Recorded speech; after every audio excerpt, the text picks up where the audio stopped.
तो hello everyone, आप सभी का स्वागत है मेरे यूट्यूब चैनल पे। तो आज मैं आप लोगों के साथ शेयर करने वाली हूँ my real symptoms of having a baby boy.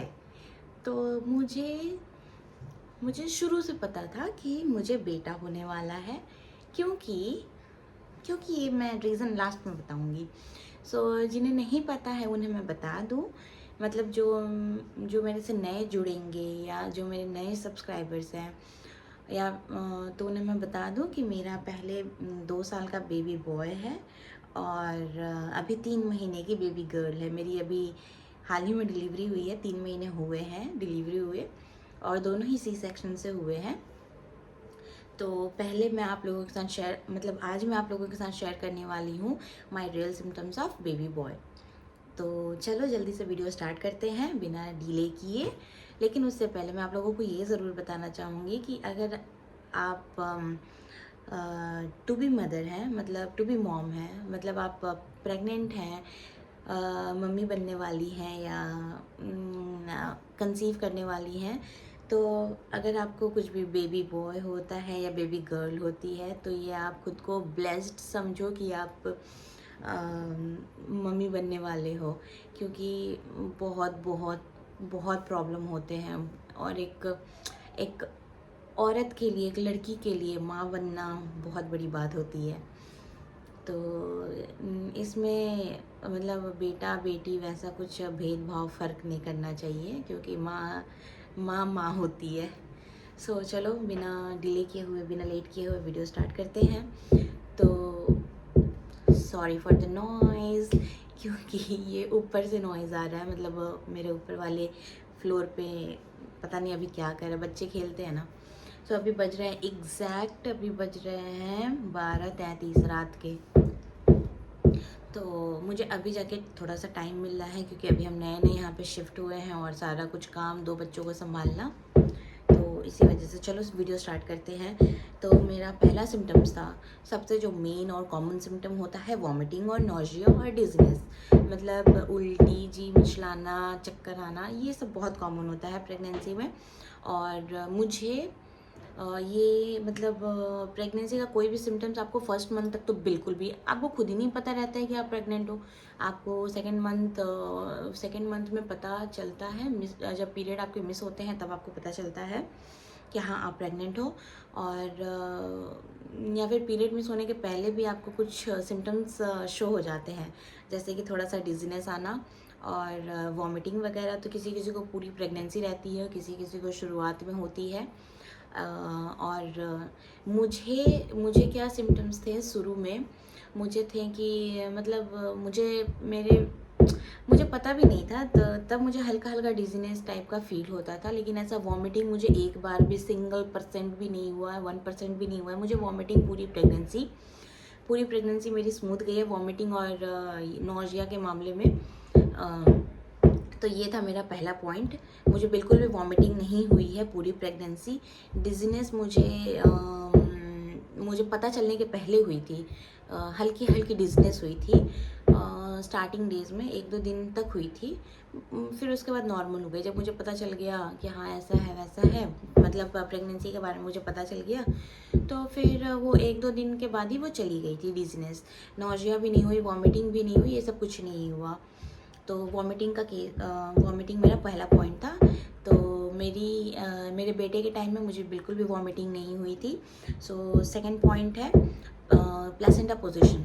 तो जो ऐसा बोला जाता है कि लड़की रहती है तो एंटीरियर प्लेसेंटा होता है और लड़का रहता है तो पोस्टीरियर होता है।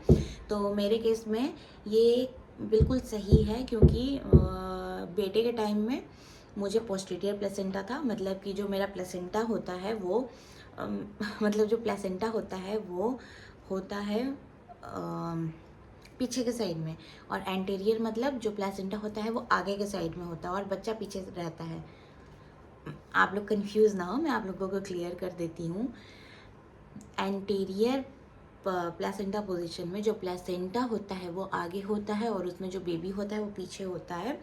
और पोस्टीरियर में जो प्लेसेंटा होता है वो प्लेसेंटा पीछे होता है और बेबी आगे होता है। तो मेरा था पोस्टीरियर।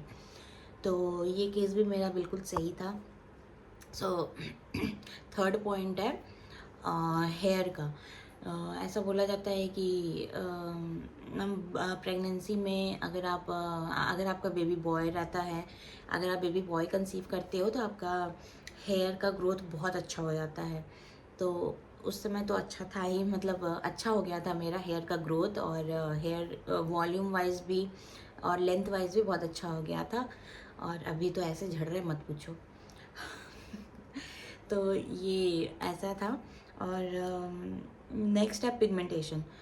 तो पिगमेंटेशन भी मुझे थी, हल्की हल्की थी, लेकिन वैसी नहीं थी। ऐसा बोला जाता है कि अगर बेबी गर्ल रहती है तो आपको बहुत मतलब इसमें पता है, इसमें दो तरह की बातें बोली जाती है।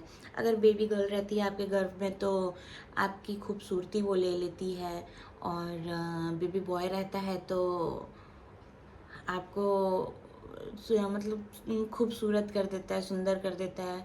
और दूसरा ये भी बोला जाता है कि बेबी गर्ल रहती है तो आप बहुत ग्लो करते हो, ऐसे आपकी खूबसूरती और चार चांद हो जाती है। तो दो तरह की बातें बोली जाती है। सो मेरे केस में जो बेटे के टाइम में जो केस हुआ था तो उसमें मतलब हाँ, मतलब ठीक था, नॉर्मल था। पिगमेंटेशन थे, थोड़े बहुत थे, अंडर आर्म्स में, नेक एरिया में पिगमेंटेशन थे। और स्किन मतलब स्किन में थोड़ा डलनेस था, लेकिन वैसा पूरा एकदम वैसा नहीं हो गया था जो मुझे बेबी गर्ल के टाइम में हुआ है वो मैं पूरी बंदर हो गई थी। सो मेरा नेक्स्ट पॉइंट है, 4 पॉइंट हो गया आई थिंक सो। सो मेरा नेक्स्ट पॉइंट है swelling in nose and lip area. तो मुझे नाक पे पूरे स्वेलिंग हो गए थे। ऐसा बोला जाता है कि अगर बेबी गर्ल कंसीव करते हो तो आपके फेस में कोई सिम्टम्स शो नहीं होंगे। अगर आपके बेबी बॉय कंसीव होते हैं तो जो आपका नाक है ना, वो नाक फूल जाता है, नाक फूल जाता है, ऐसा आँख छोटे छोटे हो जाते हैं, और ये मतलब ये एरिया फूल जाता है। और मेरा ऐसे ही हो गया था, मेरे लिप्स ऐसे हो गए थे, ऐसा लगता था कि मैंने वो किया है लिप प्लम्पर आता है ना, लिप पम्पर यूज़ किया है लिप्स को फुलाने के लिए। नाक ऐसे फूल पकौड़े जैसे हो गए थे। तो ऐसा था मेरा फर्स्ट प्रेगनेंसी का केस, मतलब बेबी बॉय का सिम्टम। और मुझे याद नहीं है। सो हाँ, तो नेक्स्ट सिम्टम्स है लीनिया निग्रा। ये भी बहुत कॉमन सिम्टम होता है लीनिया निग्रा। ऐसा कहा जाता है कि अगर नीचे से एक लाइन ड्रॉ होती है, पूरा ऊपर तक जाती है, नाभि से ऊपर तक जाती है। तो अगर वो लाइन डार्क होती है और मतलब पूरी ऊपर तक जाती है तो बोला जाता है कि बेबी बॉय होने वाला होता है। अगर वो लाइन हल्की होती है या फिर डार्क भी होती है और लेकिन वो नाभि के नीचे ही रहती है तो बोला जाता है कि बेबी गर्ल होने वाली है। तो इस केस में भी मेरा बिल्कुल सही था, क्योंकि मेरा जो लीनिया निग्रा था वो पूरा ऊपर तक था और डार्क था। और मतलब तो ये सही था, ये मेरे केस में सही था, क्योंकि मेरे को फर्स्ट प्रेगनेंसी में बेटा हुआ है। तो उसके बाद आता है बेली बटन। बेली बटन जो है, बेली बटन के बारे में भी बोलते हैं लोग कि जो बेली बटन होता है, अगर आप बॉय कंसीव करते हो तो उस टाइम में जो बेली बटन होता है वो डार्क हो जाता है, बहुत ज़्यादा डार्क हो जाता है, और वो बाहर की तरफ आ जाता है।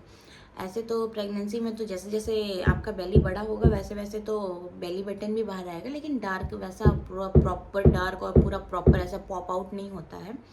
तो और बेबी गर्ल के टाइम में बोला जाता है कि बेली बटन पूरा वैसा बाहर नहीं आता है और वैसा वैसा ज़्यादा डार्क भी नहीं होता है।